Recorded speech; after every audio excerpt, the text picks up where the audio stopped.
Welcome to the cast.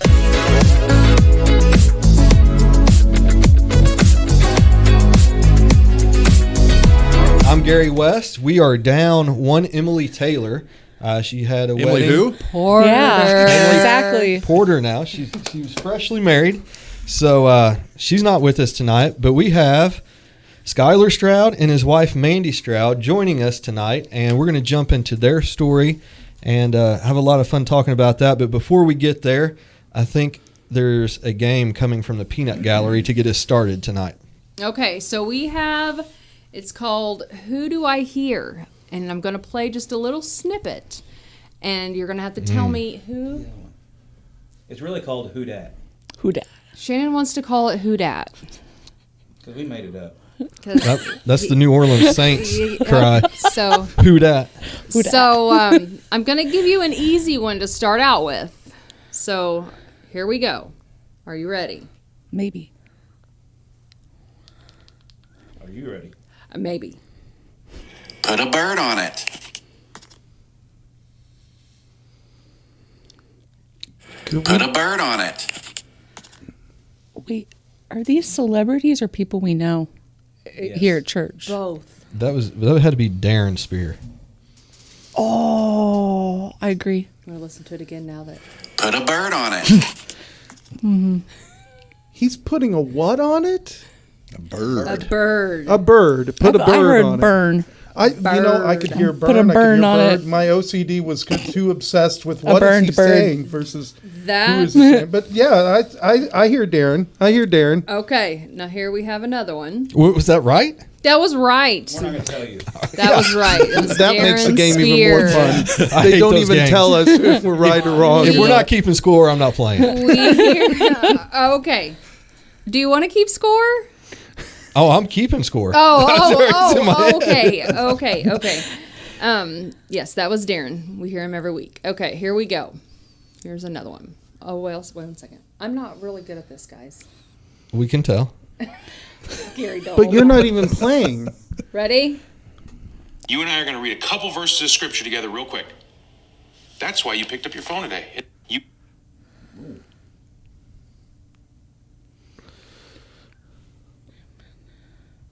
Well, I think that I can say with relative confidence that I have no idea. You and I are going to read a couple verses of scripture together real quick. That's why you picked up your phone today. You and I are going to read a couple verses of scripture together real quick. No, it's Chris, That's why you isn't picked it? up your phone today. It's I think it's Chris Pratt. yeah, it's Chris Pratt. It's Chris Oh, is Pratt. it? That's one of his Hallow ads. Yes, it is. There we go. It's Chris Pratt. Wow, I did not think you guys That's would from get that. that's me. I said it first. Yeah, well, I said it. Jerry is going There's to a win. lot of Chris's. Were you There's a little whispering? Chris. Were you whispering over there? I didn't Me see. whispering? Yeah, were you like... No, he said Chris, but I said Chris Pratt He did say Chris Oh, Pratt. okay. because there's a lot of Chris's. There are Oh, yeah, a lot of for- So as Chris's. soon as you know who it is, just yell it out. And that's how we'll keep score. Okay. Oh, wait.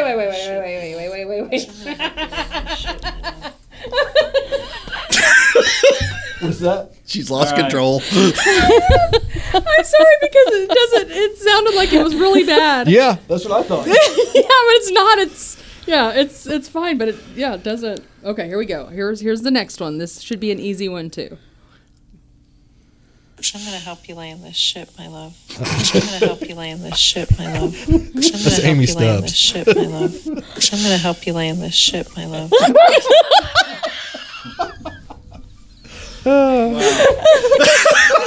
I can't do it. Oh, this is so bad. Okay. Yes, that was Amy Stubbs. I think on the first episode that she ever was on the podcast, P in that word. she was helping Chris land the ship. Okay. We have another one here. And I appreciate your prayers because I'm a person of faith. I can always Dolly Parton. use the prayers for There we anything. go. and Wow, everything. nice shot. But I want you to know that I'm okay. She's okay, guys. That was Dolly Parton. Sounds like she's been smoking a lot. Okay. I think she's just old. 97 now? Yeah, she's up there. Like, I'll take you She's in her 80s at least, right?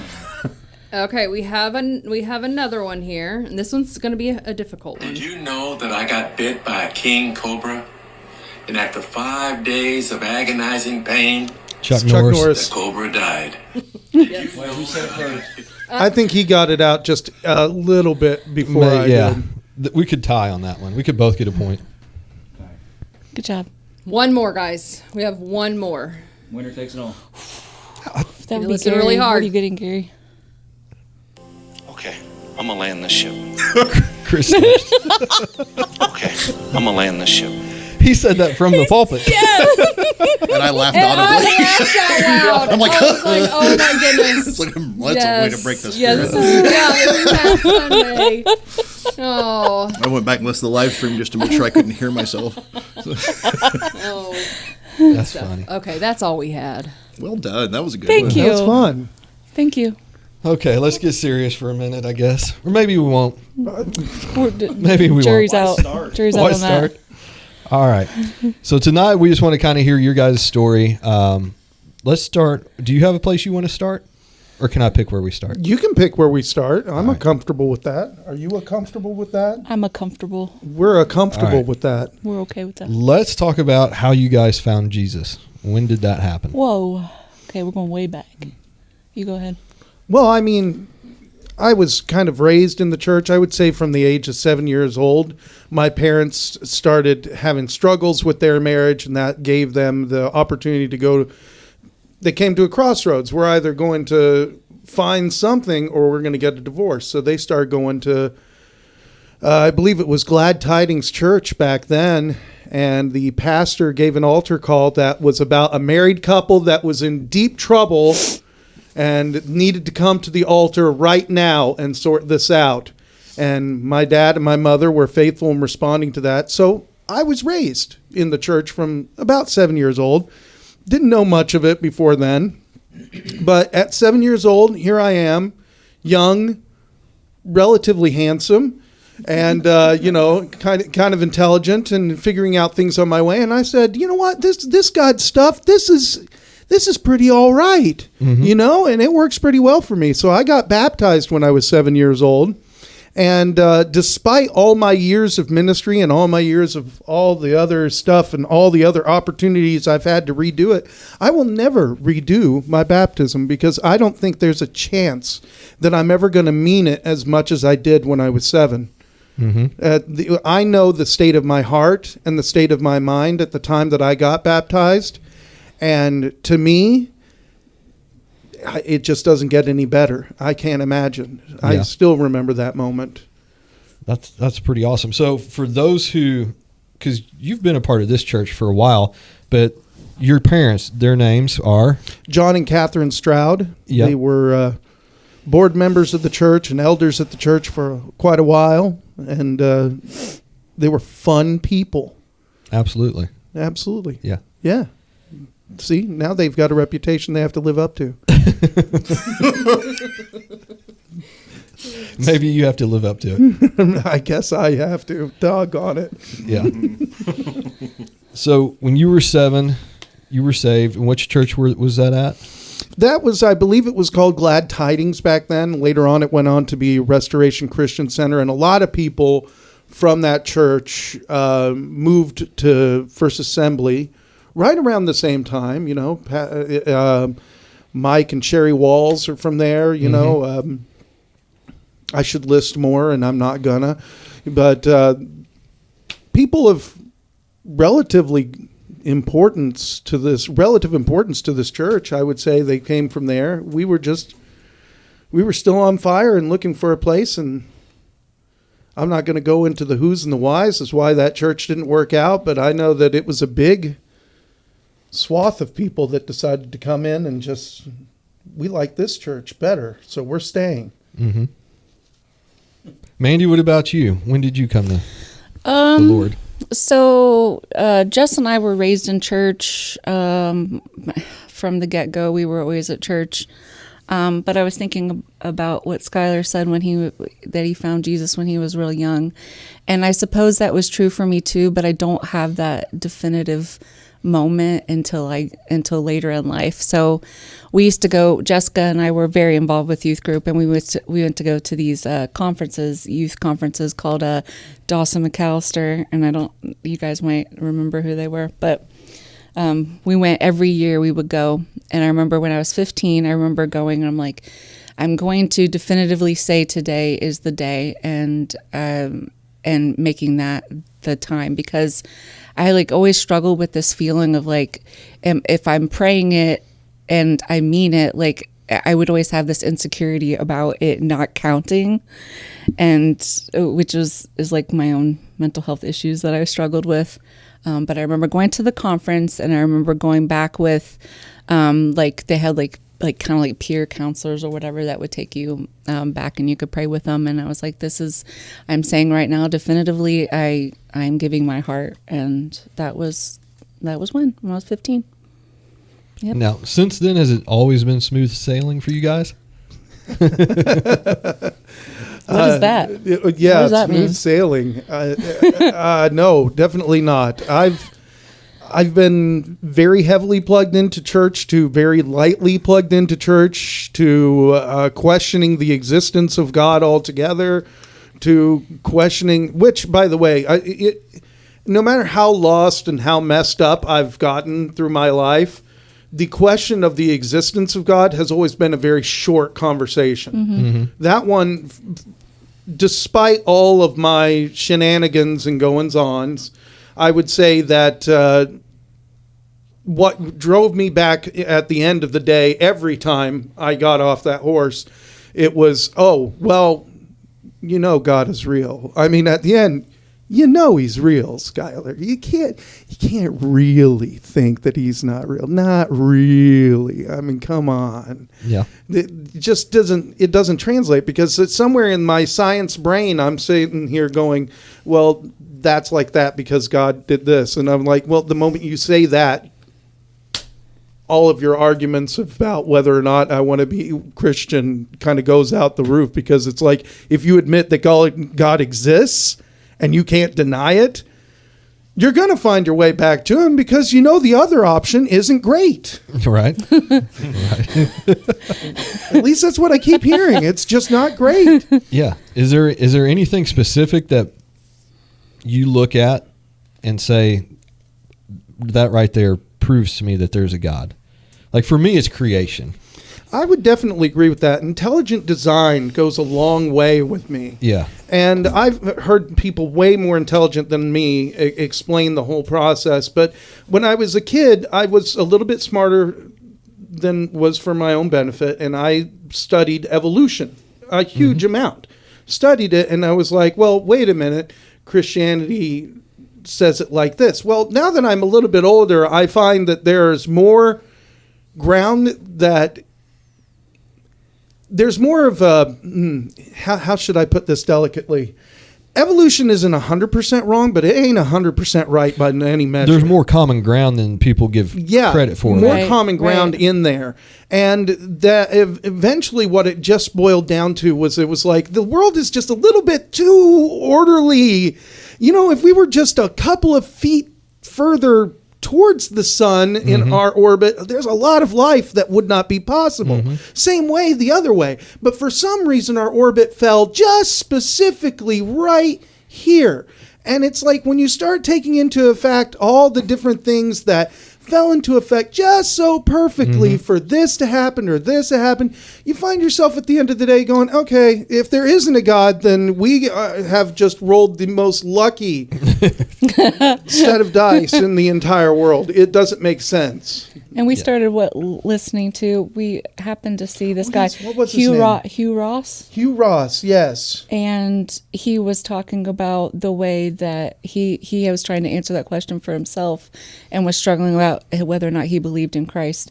And then he went backwards, and he like kind of figured out a way that molecules could have like started that whole path. And he said something amazing too that really stuck out with me, is that, what if, God in his design made things that humans became knowledgeable about in the time that they were supposed to? Like, for instance, being able to develop certain medications for a point in time that God needed those medications to be available, knowing that people would be facing a certain thing at that time, or like certain, like, like technologies and therapy and stuff like that, just for specific times. Right. Well, I think God and Jesus, they're the best scientists that have ever lived. There's a lot of, scientific things. There's a lot of scientific proof for Jesus. Mm-hmm. And, but people struggle with it for sure. But no, it's not always smooth sailing once you come to Jesus. A lot of people think, once you come to it, the rest of your life is just smooth and easy, and it usually gets a little bit more difficult. Has been my experience. For sure. My experience, it's a heartbreak. I went out of high school into something called Master's Commission. Some people will know what Master's Commission is, but it's essentially a way of doing your correspondence courses, but while actively serving in the church and serving in different ministries. And it's supposed to be sort of a baptism by fire, It's like I'm going to study how to do ministry while doing ministry actively, and that way I get to compare the notes better. In my head, it made a lot of sense, and in a lot of people's head, it made sense. And I did that for 3 years with 1 year of youth internship, and when that didn't pan out, because of a disagreement with my boss, I was forced to come back home. I didn't set up a backup plan. I didn't have time to set up a backup plan, not in Master's Commission. But even if I did have time, I wouldn't have, because I just figured God was going to use me in the ministry full time, and that was going to be it. But here I found myself coming out of Master's Commission and still very much wanting to do something for God, and it didn't fall into place like I thought it should. Mm-hmm. And here I was, I'd banked everything on this, my whole future on this. Now I'm just going to church and working a job. And it's nowhere near the plan that I thought I was going to have. It was nowhere near what I had designed for it. So my heart got kind of broken.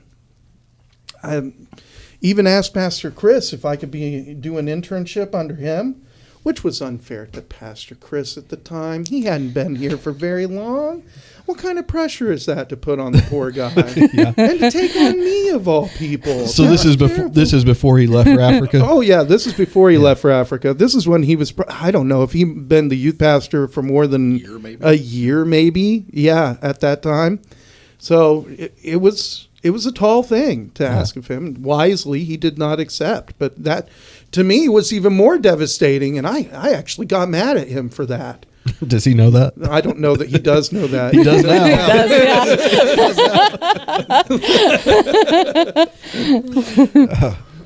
now.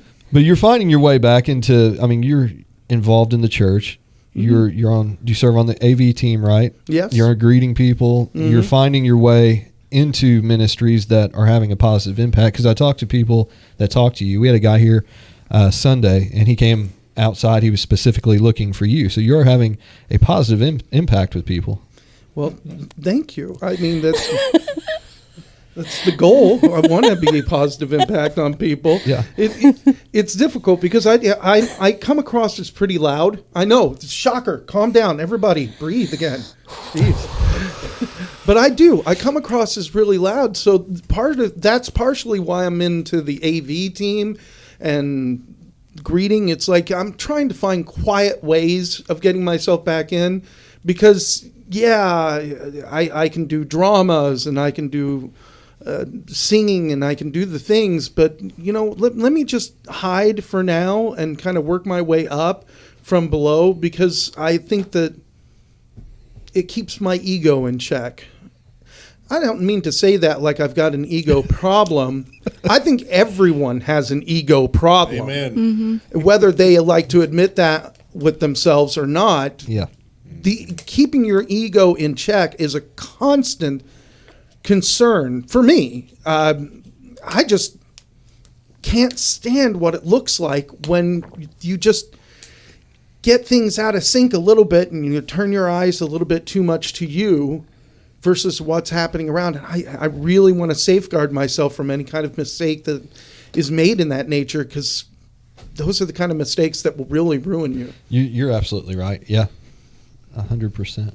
That's why I like to have praise and worship leaders that get on their knees in the middle of a service. So It's a comfort to me. It says that there's still humility there. They still understand who the front of the praise and worship is, and that's important. Yeah, serving with the wrong intentions can be detrimental, for sure. Absolutely. All right, Mandy, your turn. Well, what was the original question? We were just talking about things. I didn't know if there was a question. Well, it's just things don't always go as planned. Oh, no. When you come to the Lord and you think, okay, from here on out, I've got it whipped, and then things start to creep in, and it can get tougher. Yeah, and I mean, Skylar and I have been through like the ringer with all kinds of things even since we've been married. So just to backtrack a little bit, because I prayed, both of us were praying like, God, lead us to say what you want us to say when we're here tonight. That would benefit other people, because both he and I, we might start talking about, stupid stuff and get carried away along the side. We'll keep that in check. Yeah. That's what Shannon's here for. Shannon polices everyone. Does he? No. What? Okay. Exactly. So, right before Skylar and I got together, my children had made a decision to go and live with their biological father, who was abusive to me, hence why we were no longer together. And then Skylar and I reconnected as friends shortly after that incident happened with the kids, and then we got married shortly after. And we both had this like feeling like always we wanted to be in ministry with a partner. And shortly after we got married, I remember saying something to like, I feel like God has us together for a reason or a purpose. And we talked about that some when we first got together, but we weren't sure what that was going to look like. So we started having issues with the kids reporting that their dad was abusing them, but we couldn't get anyone to intervene for them. We tried to get the law involved. We tried to get DCS involved. The judge in the case wouldn't believe what was happening to the kids. So we went through that nightmare of a time with the kids living with someone that was absolutely horrible to them. And meanwhile, we're trying to create a family together, and, Merrick's there, and, we're trying to become a unit and then get the kid, Anna and Josh, involved as a family too. But there was so much like anger and resentment and upset when they would come and visit. So we went through this nightmare for years. And in the midst of that, I developed a drinking problem, became an alcoholic, and was not at all like functioning as I should. I mean, I did work and I took care of stuff around the house, but I was not very present for any of that. And then, well, let's see, like a few years ago, we had another court hearing, and at that time we were just praying like that God would work something out. And the kids stood up to him in court and said, we're not going back with him, even though the judge had said you are going back with him, despite like reports about Josh being strangled and stuff like that. Mm-hmm. The judge, no one would listen. So they just stood up and they said, we're not going with him. And he relinquished custody of them and let them come back. And it was not great after that either. There was a lot of mental health issues that were going on in the house. Like all of us had our own thing going on. We had job losses. I ended up getting an OWI because of my driving under the influence. And that was like the turning point for us. That was 3 years ago when that happened. And this wonderful man was there in the courtroom when I came out, and he just told me that he loved me, and I told him I loved him, just mouthing it to him. And it was a beautiful moment because I knew that God was going to start turning things around for us. Not to say that it's been like really easy since then, because it hasn't. No, it's not easy. Yeah. But that was like the beginning of something new.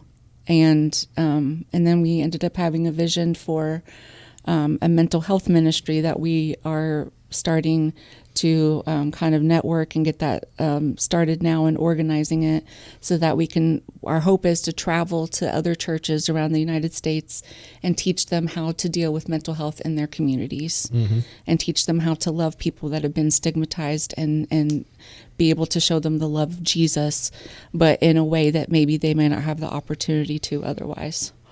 So he's given us a heart for that. And there have been so many hardships that we've been through, but it has made our relationship extremely strong and made our faith extremely strong in ways that I definitely did not imagine at all. Yeah. I don't think Skylar has either, but it's been a journey. So yeah. There's been healing and restoration, and oh my gosh, things are looking up, right? That's great. In so many ways. I feel like I'm talking too much right now. No, I'm wondering if we could start this video over from the start, because she just sounds so much more intelligent than me and more sincere. She and is. It's like everybody's going to like her so much more than they like you. It's just, I already yeah, see, that's fair. That's fair. I do too. No, the fact that you guys are strong enough to sit here and talk about it is a whole nother thing, and you're going to encourage people. You're going to, to overcome some of these challenges, because there are a lot of people facing the same things that you guys are. So it's great that you're here talking about it, and people are going to hear this story, and I think there's going to be a lot of good that comes out of it. So your ministry is geared towards mental health. Mm-hmm. Okay. Mm-hmm. Skylar's just now starting his journey in school, which is going to be a process, but nothing I can't handle. no. So, it's about the restoration of people and empowering them to realize their relationship with God to the fullest, because so many of us have this trauma from just living life. You can call it broken family trauma. Mm-hmm. Well, yeah, I empathize with that. I've been married. This is my third marriage. This is her third marriage too. We've had our hearts broken by people. You talk about childhood trauma. Well, yeah, I had my fair share of that too. I'm not going to say a whole lot, but I got hurt a fair amount as a child. And I understand how that trauma affects me as an adult. And I understand sometimes that when I'm responding to the way somebody's treating my kid, I'm actually responding like Skylar, who was, bullied as a kid. And I'm coming back like that. And it's like, well, wait a minute. That's not entirely an accurate picture of what's going on. Because nobody could bully my son. I mean, have you seen him? He's ridiculous. Yeah. It's impossible. He's like 6'3", 6'2"? Oh, I think he's like 6'5" now, 6'5" close to now? 6'5". Yeah, He's up there. Yeah. yeah, he's between 6'4" and 6'5" Yeah. for sure. Put him up against Darren and make the two stand back to back next time. Yeah. We'll see. But no, I do respond to things in a damaged, hurt animal kind of way. And in the last, couple of years, my eyes have been opened a lot to how that affects and how that works within my Christian relationship and how that dynamic appropriates and how God heals Yes. what can't be healed. And redeems. And redeems. Exactly. How he uses all those little weak places that we have to make himself more noticeable and more powerful. I just, every time I find out that I've got another failing in a place, I'm like, yay, great. Let's let God make something out of that, because, So how are you? God's at the center of that and has to be, but how are you guys surrendering to that and not? I mean, you're not trying to take this into your own hands and work through it. You're giving it to God and letting Him work through you, right? Boy, he's given me a lesson in surrendering to him. I don't know if you feel the same thing, but yeah. Well, yeah, because like the things that I've felt like I wasn't struggling with before are more visible to me now. And for all the years that I was a Christian, I realized how little effort I was putting into seeking Him, and how how little time I was spending in like actually reading the word and praying. And part of that is that feeling of not being good enough, of looking back at my past failures and holding on to them, like guilt about, all 3 of the kids and things that I've done. And, but knowing that God works all of those things out, and I have to trust him in that process. And trust, man, that's hard. That's been one of the biggest lessons that I've had to learn. Trusting. It goes on and on. Has to be hard earned but freely given. Yeah. That's the friend of ours going through a really awful event right there. But suffice to say, her marriage is having a hard time, and she's talking about it. And she's like, how do you ever trust again? And I was like, well, there's the trick. Trust is, they say that you have to earn it. You can't earn it. You can't earn the trust. Trust has to be freely given. The earning comes from you yourself. You earn up the trust within yourself, and then you freely give it to those around you. Because if you can't trust people, then the relationship's not going to work, period. So just like trusting God. It's exactly like that. And like God teaches you how to develop that ability to trust. It's like, okay, how much can I trust him with? How much is a sensible amount to trust him with? And then God constantly pushes you to kind of bend that. Not to make yourself an easy victim, but rather to make yourself say, just because I've been bit by a dog before doesn't mean every dog I'm going to pet is going to bite me. Mm-hmm. Just enough to teach you how to be sensitive and open. Mm-hmm. I think that's what God works in us. I think that's what God worked in you. In you. In you. In you. Okay. You both. It's going forever. Yeah, we will too. Shannon, what you got back there? Speaking of like trust and everything, did you know that sloths actually break wind out of their mouths? They're not able to get rid of gas the normal way. I just heard that the other day from someone, and I don't know why.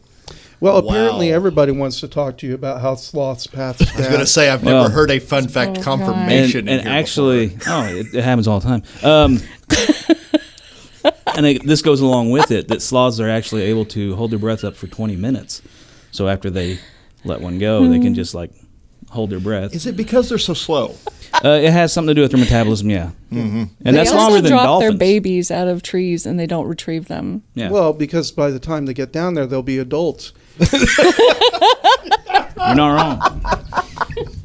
I actually heard that sloths can hold their breath longer than most dolphins. So Somebody just said that like 30 seconds. Yeah. Well, you said you gave a time measurement, but you didn't say dolphins, did you? I heard a small whisper did? of dolphins. He did say dolphins. I disagree. Okay. You just confirmed what I said. This is creepy. Let's move on. Hippopotamus also fart through their mouths. I didn't know that. Mm-hmm. It's true. Maybe that's the fact I heard. No, well, maybe it had nothing to do with sloths.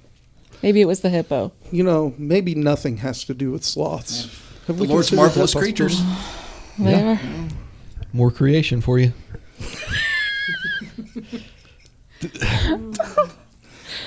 I'm doing smoker's laugh. I want to. It's okay. I do that every time I laugh. It's okay.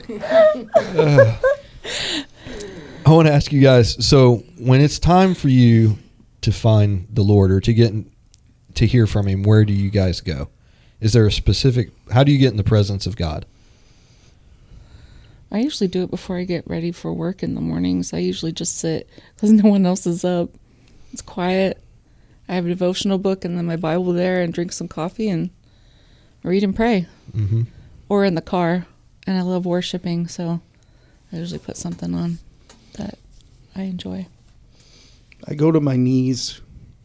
All pious. Of course, you go to your knees. That's exactly right. Well, it's not as easy for me to do as it was. So I feel like I'm putting more on the line for him every time I do it. It's such a commitment to just get down that I'm like, now that I'm down here, what else am I going to do? I might as well spend time with God. Yeah. Mandy, I notice you go to the front a lot to worship. Yeah. I think that's awesome. I think it encourages people to do the same, to seek that space. Oh, well, I don't like to be distracted. Yeah. And Skylar my can be AD distracted. No, he's mostly upstairs in the booth, but yeah, my ADHD is like making me look at, people playing on their phone or people digging through their purse or whatever, Don't give any names. Don't rat anybody out. No. Never. Jessica. No, I'm just kidding. No, but I want to be up there and just like be able to focus, and it's not anything else. It's where I want to be. Mm-hmm. And you're right, I can be distracting. But weirdly enough, being around some people hyper focuses you. So like when I'm not up in the sound booth, I want to be down there with her, praising and worshiping there. I find that being close to her, when she's really involved in worship, helps me focus a little bit more as well. Mm-hmm. Probably more so. Like Pastor Chris constantly talks about how he needs to get away from Amy. I actually need to get close to my wife if I'm really wanting to get into it. I feel like that's going to benefit me. There's something about the hive mind we come up with that it just... Oh, yeah, that's a neat fact I learned, too, that we have synchronicity when we're all worshiping together. And it's like a thing where our neural pathways, are kind of all like, focus at the same time, and we tune in with each other. It's a real thing. Yeah, neural pathways. Yep. Mm-hmm. Can we do this over again so I can sound smart too? She's smarter than all of us. I mean, so it's not just you. Really unfair. It's not just you. That's not true. Oh. Yeah, everybody get to the front of the church so that way your neural pathways can get activated. It's a good advice. It's just I'm grouchy that I didn't come up with it first. Well, it's not like I wrote the paper on this. Did or you anything. not? This is your time to take the blame. Take the credit. Go for it. I did not come up with that term, and I did not write the paper. Just so everyone knows. So what you're saying is if you go down front to worship, you might worship more easily. Which leads into something I've said on camera at least twice. Because the hive Just go mind. down there. The hive mind. The hive mind. Yeah, the hive That's mind. a science fiction Unity. term for me. Yeah. Yeah. I think it's because I think that when you put action to, and this probably is just something super basic that everybody knows, but for some odd reason, I got to ask, why aren't more people doing it? Because if you're adding action to your praise and worship causes, like when I say that I get on my knees, yes, we were joking about it being a big commitment, but it is actually a commitment. By the time I'm down on my knees at home, I really have committed myself physically to this act. And because I've committed myself in such a way, I actually am activated mentally to be in that place. Mm-hmm. Well, it works the same way with praise and worship. I've gone and I've made myself go up to the front. Am I comfortable being up front, despite what you might think? The answer is no. I'm actually not. No, and I'm going to be comfortable up honest too. I don't like the walk down there. No, because I feel like everyone's looking at me, and I'm like, this isn't about me. Don't look at me. Just don't look at me, if please. there's a way I could do it back doors in a way that I could sneak up to the front, Yeah. I do it. But then it probably wouldn't have the same meaning. Crawling on the ground to get to the front. We just have hidden doors with hidden rooms like an election ballot. You guys go into this, pull a curtain, you worship there. No, I think you're exactly right. Everybody assumes that if you're going up front, you have issues. It can't. I do have issues. I do have issues. We all do. We all do. We all do. That's the thing. Yeah. But sometimes you can just go up front to worship and get closer to God, and it be a spiritual thing and not a I have big problems thing. Yeah. And same with the altar. Going to the altar doesn't necessarily mean that person is up against something. Maybe they are up against something big, but maybe they're just trying to set aside some time with God. But there has to come a point, to your point, where the want to overcomes that fear of what are people going to think. And you guys are brave enough to go forward. It takes some bravery to do that, and it actually inspires others to do the same. And there will, it's great to see people coming forward, and people who aren't always coming forward because there's growth. Mm-hmm. And I think our church is growing in that Absolutely. aspect. Maybe not as quickly as we should be, but there's a trend going in the right direction. So we'll take that. I Well, agree with that. Yeah. When I was growing up, Jess and I were in a Nazarene church, and going up front there was just like, you always thought that person sinned. We know that person sinned. That's why they went down there. Yeah. It's like almost like a smug thing. That's interesting because I also went to a Nazarene church. Did as a you? I kid, didn't and know that, Tim. That is absolutely true. Yeah. Yeah. And then we even like growing up, our youth pastor was like, you don't have to ride the pine. And it's like, okay, if you have to go down there every Sunday, do it if you need it. Mm-hmm.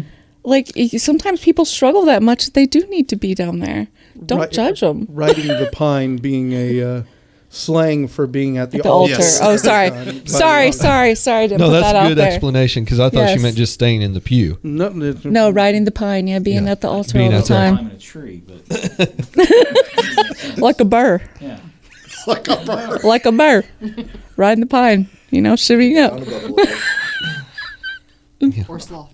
A sloth. sloth doesn't shimmy. Oh. It's more like, yeah. He didn't put his arms together. Really, We're off really track. long. Yeah. Oh, sorry. See? Before we close up here, is there anything you guys want to share that you had on your mind coming in today that you thought, man, I really want to say this or share this? Have we touched on? To all of you mess ups out there and everybody out there who keeps Oh, yeah. ruining one thing after the other, don't stop. Keep if you're going to mess it up, that's fine. Mess it up, but keep going. Keep trying. Because half the time I figure the reason people aren't diving into praise and worship more, the reason they're not willing to make more of a fool of themselves is they haven't made enough of a fool of themselves already. I've already made a fool of myself to that degree. There's really no ego to protect anymore. And I hope that stays true for me for the rest of my life, because stop protecting an ego, start protecting that relationship. And just mess up a little. It's okay. Walk forward. Fall forward. I don't know. Agreed. You guys, it breaks my heart. Well, that too, I think that people are so afraid when they fail that, people are going to judge them, and that keeps them from getting back up and, reaching for the Lord and saying, I'm struggling, but I'm surrendering this to you, because people are embarrassed. People feel like people are judging them, and it's probably from past experiences in other churches, or just probably one of the things too, I think, is we have a smaller community here, and everybody knows each other's business for the most part. And Are you referring to in the church or in the the community, the well, city? probably Yeah. the community, because Yeah. everyone knows each other's. People spread stuff around, and Right. and just not being afraid to say, I have messed up, even if you've lived as a Christian, being able to admit that, move on. It's okay. It's good advice, yeah. Being able to move on and know that you don't have to stay in that place. You don't have to just stay with that moment. Right. Exactly. She hit me with her ring. It hurt a whole bunch. Right on the knuckle. I'm sorry, B. You see a tear forming in my eye. It makes me look like I'm really connected to what we're talking about. It's just physical pain. Connected to physical pain. All right, guys. Well, thank you for joining us. You guys Thank are you great. for having us. And I think we're going to end today's episode. So thank you guys for joining the cast. We really, truly appreciate you taking the time out of your day to listen to us and following along. And we'll catch you next time. This has been The Cast, a podcast of Bedford First Assembly of God in Bedford, Indiana, with Gary West, Emily Porter, Tia Hiles, Shannon Hiles, and Tim Ray. Listen for new episodes of The Cast every Monday.